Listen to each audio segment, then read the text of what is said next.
Welcome back to Suit Up and Hack. In this video, I downloaded a malware sample entitled, or had a tag, CoinMiner.exe. So I'm assuming it's some type of loader that will eventually dump XMRig or some other type of crypto mining software onto the victim's computer. I've downloaded it. I'm going to just take a fresh analysis. I'm going to walk through. Haven't looked at this before, so if there's something in my thought process or how I'm approaching this, I'd love to hear your feedback, so drop a comment. But I've already downloaded it. I've unzipped it, 7-zip, via infected password, and let's just go in and start really analyzing what we hint about this. PE Studio, got this open in Flare VM, and first things I'm going to be taking a look at here is if we can decide whether it's a C++ native or a C# type of binary, so that we know whether or not we're going to use Ghidra or we're going to use dnSpy. Right now, it looks pretty easy because we have this .NET right here.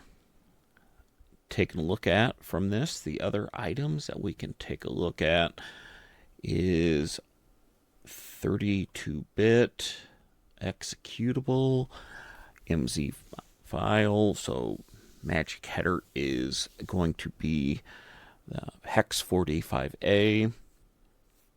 Love.exe. That's a wonderful name. I guess that's why the heart. So yeah, right away we can tell that. Also, the telltale sign is this library is the mscoree.dll. Hopefully I'm saying that right, but it's the .NET runtime library used for .NET, so C#. And really right away we can tell that we're going to dump this into dnSpy rather than Ghidra. So without further ado, I know that's still looking at strings and all that type of stuff, but let's just see what dnSpy will give us. dnSpy, and I believe it said that it was 32-bit, so we'll try using this one. Let's open it up here. I'm going to go ahead and click open and see. There we go. .NET executables. And now we have opened this up. Let's see if I can't make this a little bit bigger. We have our main code here. And if you haven't used dnSpy before, we have all the normal stuff up here. But the item of interest here is this Love 1.0.0.0. And when we hit the drop down, we see that it's Love.exe, and that's what we want to take a look at. Resources, I think that you have all the different items here that you could also take a look at that of interest, the different sections that are broken out, DOS header, that. But what I typically have started, or what I look for, is the main function. And it's under this curly braces with the empty. And once we get there, we drop down program and we see our main function. That's where I typically go. So I'm going to click on that, and we see here a bunch of different things. So taking a look at this for the first time, creating a mutex so that basically it'll check and make sure that it's not already running on the system. We are concatenating strings, building up what I would assume be the path where it's going to drop. I'm assuming that this is a dropper. All right. So let's see. What's interesting right here is, all right, so I just want to take a quick look. And so, yeah, it's building a string. And then we're going to compare it and make sure we're going to write all bytes. And so, let's see, we have that, write all bytes. That appears where this is going to be, where it's going to be writing. The other thing that I typically look for, I'll drop down in resources, and we see that we have update miner exe, but those are just the resources section. So let me go back to, because here's the items that we're going to be taking a look at. Again, these are all the different functions here where it's going to get the resource, which is assuming it's getting the miner. Right now, it appears that it's also AES decrypted or encrypted. And we're going to return the array, compute the hash, blah, blah. Again, main. So again, let me go back to where writing this, all the bytes are. Get the resource, toString. And so what I'm going to go ahead and do is put a breakpoint on this. Let's see.